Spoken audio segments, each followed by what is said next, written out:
আলু হয়েছে দেখুন। নমস্কার বন্ধুরা, প্রদীপ গার্ডেনে আপনাদেরকে স্বাগত। তো বন্ধুরা, এই যে আলু চাষ করেছিলাম বা আলু লাগিয়েছিলাম, সে আলুগুলো আজকে তুলব। তো আমার কিছু তোলাও হয়ে গেছে অলরেডি। এপাশে পুরোটা লাগিয়েছিলাম, কিছুটা তুলে নিয়েছি। আর ঘরের প্রয়োজনে তুলে তুলে খাওয়া হচ্ছে। তো বন্ধুরা, তো দেখা যাক কীরকম আলু হয়েছে দেখুন। একটা চোর দিতে আপনার ঠিক এই রকম সাইজের আলু হয়েছে। এই যে দেখুন, এটা সম্পূর্ণ জৈবভাবে আমি করেছি চাষটা। তো কিভাবে চাষ করলাম সম্পূর্ণ ভিডিও আপনাদের আজকে থাকছে, ধৈর্য ধরে দেখবেন। যে এই যে ধরুন বড় ছোট সব মিলিয়ে আছে। তো আমি এটা সম্পূর্ণ তুলে দিচ্ছি, তোলার পর দেখাবো আপনাদের কতখানি হয়েছে। আমার আলু তোলা হয়ে গেছে। এই যে দেখুন কেমন সাইজ হয়েছে বা কীরকম। তো এই ফলের ক্যারেটে 1 ক্যারেট আমার অনেক তুলে খাওয়া হয়ে গেছে। তারপরেও এই যে যা হয়েছে আপনাদের সাথে শেয়ার করলাম। বন্ধুরা, কিভাবে আমি আলু বীজ সংগ্রহ করে আলু চারা তৈরি করলাম এবং লাগালাম, মাটি তৈরি করলাম, সেটা দেখতে থাকুন। প্রথমেই ভালো করে মাটি কুপিয়ে তারপর শোধন করার জন্য আমি একটু চুন, খুব অল্প পরিমাণ চুন আমি মাটির মধ্যে ছড়িয়ে দিলাম। এবং এই যে দেখতে পাচ্ছেন মাঝে মাঝে এগুলো হচ্ছে গোবর সার। আর ওই দিকে দেখুন আমার পাতা পচা সার, এটা আমার তুলে রাখা আছে। আমার আগের ভিডিওতে দেখবেন যে আমি পাতা পচা সার কীভাবে বানিয়েছি, সেই পাতা পচা সারই কিন্তু আমি এখানে সম্পূর্ণ জমিতে ইউজ করছি। তো এখানে চুন ছড়িয়ে আমি আগে মাটিটাকে শোধন করে নিচ্ছি। তারপর এই গোবর সার ভালো করে মিশিয়ে তার বন্ধুরা দেখুন এখানে যে গোবর সারটা দেওয়া হয়েছে সেটা কতটা পুরানো এবং কতটা ভালো। দেখুন একদম ঝুরঝুরে গোবর সার।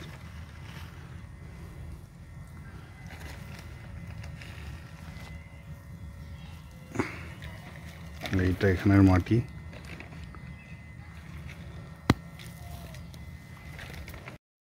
এই বীজ, আলুর বীজ কিন্তু আমি ভুসিমাল দোকান থেকেই সংগ্রহ করেছিলাম, কোনো বীজ দোকান থেকে আমি সংগ্রহ করিনি। তাই আলু বীজগুলিকে আগে আমি শোধন করে নিয়েছি।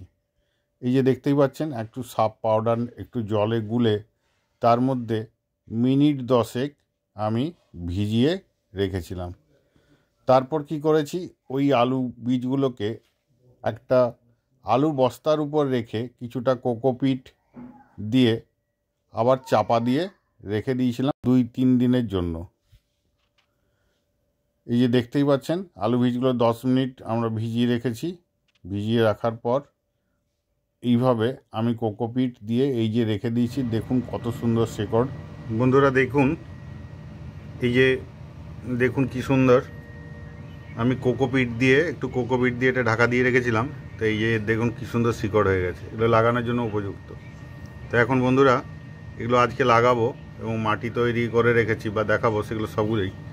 তো প্রথমে এগুলো আমি দেখাই যে কি সুন্দর শেকড় দেখুন তৈরি হয়ে গেছে। এই যে দেখুন কি সুন্দর শেকড় তৈরি হয়ে গেছে। মাটির মধ্যে বসালেই এটা কিন্তু গ্রোথ নিয়ে নেবে। তো যেটা পচার সেটা পচে গেছে। আমি এটা কি করেছিলাম দেখুন, এই যে এগুলোকে সব একদম নিচের দিকে পুরো শিকড় বেরিয়ে গেছে। এই যে দেখুন, এইগুলোকে আমি তুলে নেব একটু একটু করে, তারপর লাগাবার ব্যবস্থা করব। বন্ধুরা দেখুন কত সুন্দর শিকড় গজিয়েছে। এই যে দেখুন, তো এগুলো আমি আজকে রোপণ করব। এই যে দেখুন আলুর মাটি তৈরি হয়েছে। আরও এটা ভালো করে গুঁড়ো করতে পারলে আরও ভালো হতো। কিন্তু ওই যে আরও দুটো বাকি আছে, ওই দুটো করে নিয়ে আমি আরগুলো বীজগুলো লাগাবো। মাটি যত ভালো করে কুপিয়ে নিতে পারবেন এবং ঝুরঝুরে করে নিতে পারবেন, আলু তত ভালো হবে। তো আমি এখানে দেখুন মাটিটা যতটা সম্ভব পেরেছি ঝুরঝুরে করে নিয়েছি। তো তারপর আমরা এই দেখুন এইভাবে লাগাবো। আলু লাগানোর জন্য মাটি সম্পূর্ণ প্রস্তুত। করতে পারলে ভালো হতো। ওই দেখুন আমার আলুও রেডি। তো এই যে এরকমভাবে মাটি কিন্তু এমনিতে খুব নরম, এই যে দেখুন এইরকম মাটি উপযুক্ত মাটি হওয়া প্রয়োজন। তো বন্ধুরা কীভাবে লাগাচ্ছি দেখুন। তো এই যে দেখুন, তো এটা ধরুন এখানে দেব, একটু হাত দিয়ে একটু নিচে করে বসিয়ে দিতে হবে। ঠিক এই যে দেখুন এর ঠিক আরও 9 ইঞ্চি থেকে 10 ইঞ্চি পর্যন্ত বসিয়ে দিতে হবে। পরে এটা আবার চাপা দিয়ে দিতে হবে, দু সাইড থেকে এরকম করে একটু চাপা দিয়ে দিতে হবে। তো এইভাবে প্রত্যেকটা 9 ইঞ্চি বরাবর এরকম দিয়ে দিতে হবে। আমি লাগাচ্ছি দেখুন। ঠিক আছে,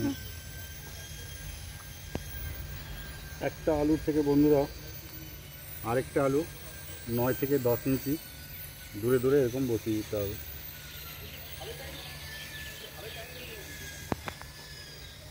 ঠিক এরকমভাবে 9 ইঞ্চি বা 10 ইঞ্চি দূরে বসিয়ে দিয়ে তারপর সাইড থেকে এটা মাটিটা একটু দিয়ে দিতে হবে। 2 থেকে 3 ইঞ্চি, ঠিক এতটা 3 ইঞ্চি নিচে কিন্তু যাতে আলুটা থাকে, এইভাবে কিন্তু আমরা সমস্তটা লাগিয়ে নেব। এই যে দেখুন আমার কি সুন্দর হয়েছে। আগে সবগুলো বসিয়ে নিচ্ছি আমি, তারপর পরে এটা চাপা দিয়ে দেবো। দু সাইড থেকে মাটি দিয়ে দিতে হবে একটু করে।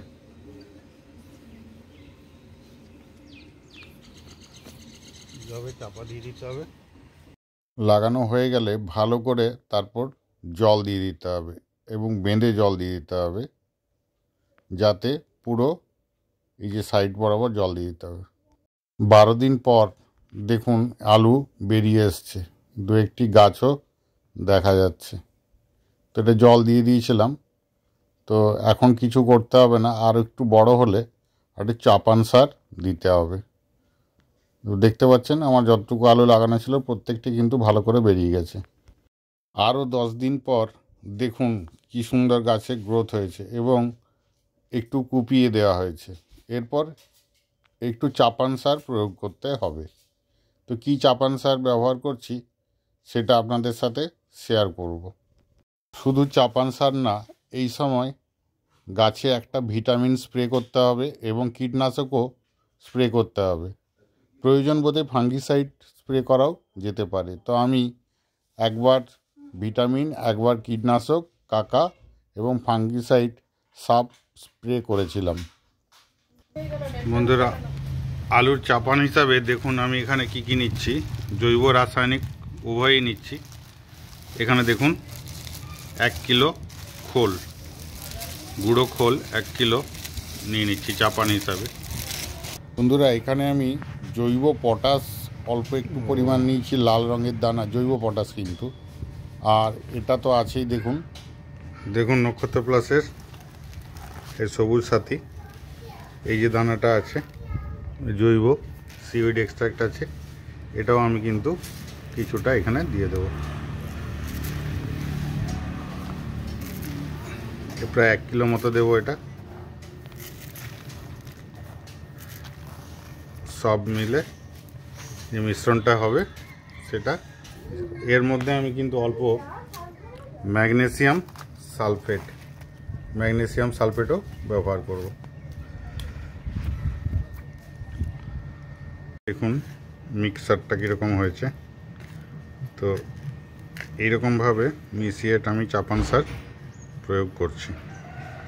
হ্যাঁ, এরপরে ডেড জিঙ্কটা কিন্তু একবার স্প্রে করতে হবে।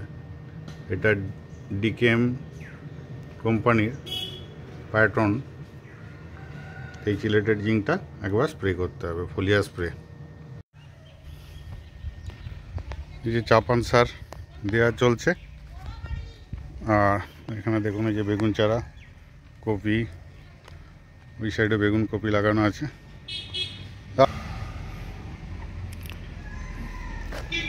দেখুন এইভাবে চাপানটা দিয়ে দেওয়া হচ্ছে, গোড়ায় মাটিটা তুলে দেওয়া হবে।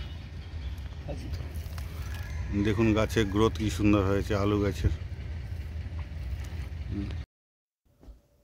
চাপান সার দেওয়া 10 দিন পর দেখুন গাছের গ্রোথ কি সুন্দর নিয়েছে, একদম সবুজ হয়ে গেছে। এই অবস্থায় মাকড় এবং অন্যান্য ধসা ইত্যাদি রোগ লাগতে পারে, সেই জন্য ফাঙ্গিসাইড ও কাকা আমি স্প্রে করেছিলাম। পারিবারিক বিশেষ অসুবিধার জন্য পরে আর ভিডিও তুলে রাখা হয়নি, তো একদম শেষে আমি এটা দেখাচ্ছি। এই ছিল আজকের ভিডিও। যদি ভিডিওটি ভালো লেগে থাকে তাহলে অবশ্যই লাইক করবেন, কমেন্ট করবেন এবং চ্যানেলটি সাবস্ক্রাইব করে পাশে থাকবেন। এতক্ষণ ধরে ভিডিওটি দেখার জন্য আপনাদের অসংখ্য ধন্যবাদ। দেখা হচ্ছে আরেকটি নতুন কোনো ভিডিওতে। সবাই ভালো থাকবেন, সুস্থ থাকবেন।